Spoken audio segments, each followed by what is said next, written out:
A woman who hasn't worked since she was 18 received roughly $150,000 in government benefits, but that wasn't enough. She had one more request for the taxpayers. Before we continue, please take some time to subscribe to Dailydose, like, and share this video with your friends. At 33 years old, Anna Broom had depended on government benefits to pay her way through life for 14 years. Unemployed since the age of 18, she had received an estimated $150,000 from the government during this time. And yet she wanted more. While already receiving over $1,000 per month in benefits alongside her fiancé, 39-year-old Jordan Burford, Broom boldly requested an additional $13,000 from the government. Broom's audacious demands earned her the title of Unemployed Bridezilla in the media. Residing in Gillingham, Broom envisioned a lavish wedding funded entirely by taxpayers.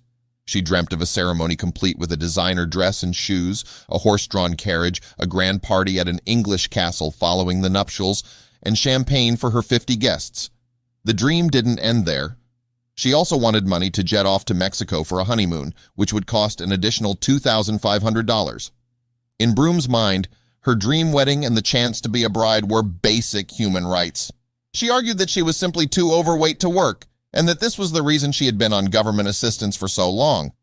She also referred to her request as a loan, though it was unclear how she would pay it back since her only income came from taxpayer-funded government benefits. Broom even admitted that she would struggle to repay the full amount, suggesting instead that she could go halves on it. Broom, who had left school without any qualifications, claimed that tying the knot would boost her fragile confidence and give her the motivation to try to find a job again. "I'm stuck in a rut at the moment and can't find the motivation to lose weight. But if I was getting married, I know I'd slim down because all eyes would be on me," she explained. At 16, Broom had landed a job as a nursery nurse, a position she held for 2 years. She left the job after she was overlooked for a secretarial role, which was given to a skinny blonde, she recounted. After this experience, she applied for several other jobs but was unsuccessful in getting hired. This caused her to lose interest in finding work, and she opted to binge eat chips and sweets instead. Within a year, her weight skyrocketed to 240 pounds. At 19, Broom was declared unfit to work due to depression and back pain associated with her weight. This declaration earned her nearly $600 a month in the form of a disability living allowance. In addition, she received a $260 joint housing benefit with Burford, who also received roughly $174 in income support each month. Like his bride-to-be, Burford didn't have a job. He had been diagnosed with epilepsy and had never worked. The couple met at a pub, and it was love at first sight, Broom recalled.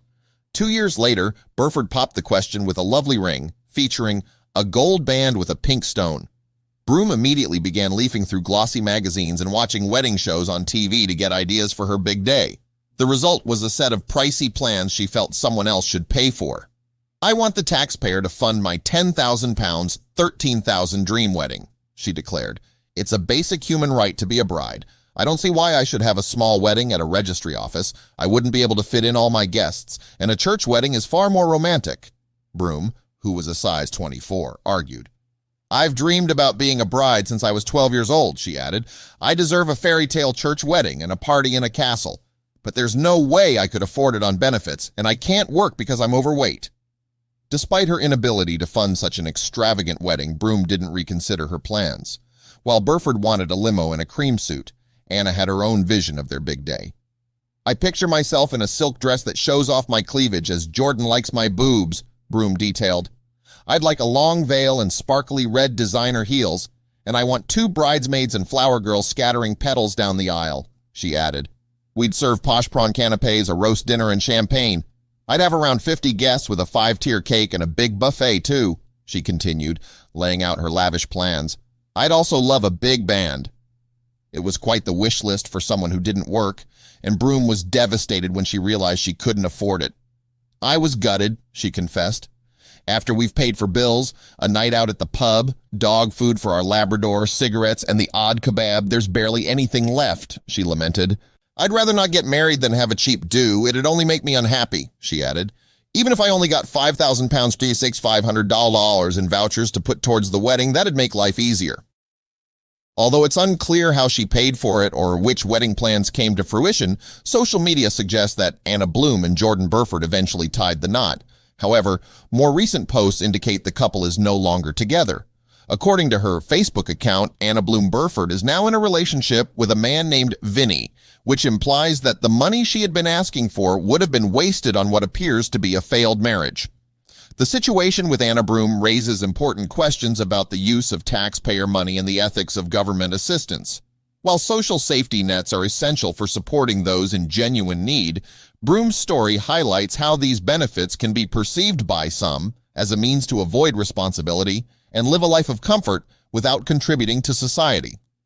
Bloom's life of dependency on government benefits for over a decade is a stark contrast to the reality faced by many hardworking individuals who struggle to make ends meet. These individuals often have to make difficult choices, prioritizing necessities over luxuries and finding ways to budget their limited income. The idea of using taxpayer money to fund a lavish wedding, complete with all the trimmings, is not just a misuse of public funds, but a slap in the face to those who work tirelessly to support themselves and their families.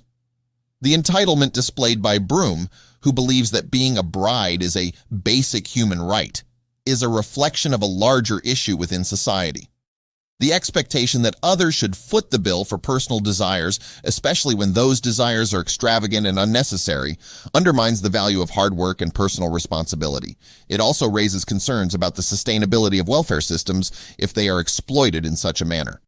In Bloom's case, the demand for a taxpayer-funded wedding is not just an isolated incident, but a symptom of a mindset that places personal gratification above the common good.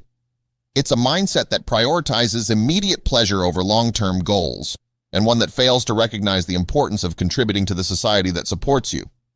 Moreover, the story of Anna Bloom serves as a cautionary tale about the potential consequences of long-term dependency on government assistance. While benefits are crucial for those who genuinely need them, they should not be seen as a permanent solution or a way of life.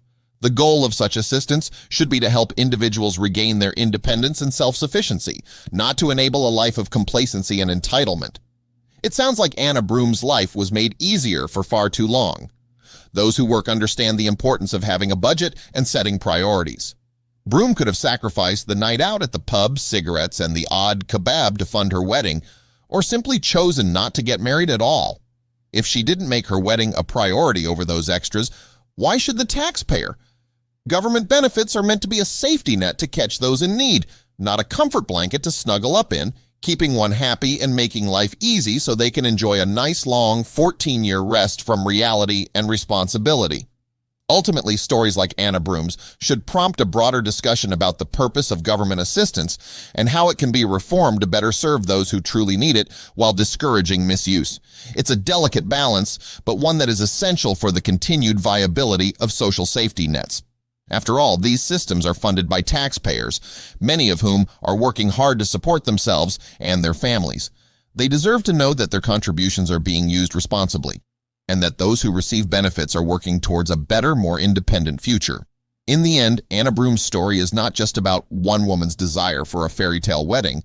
It's about the larger implications of entitlement and the importance of ensuring that government assistance is used as a tool for empowerment, not dependency.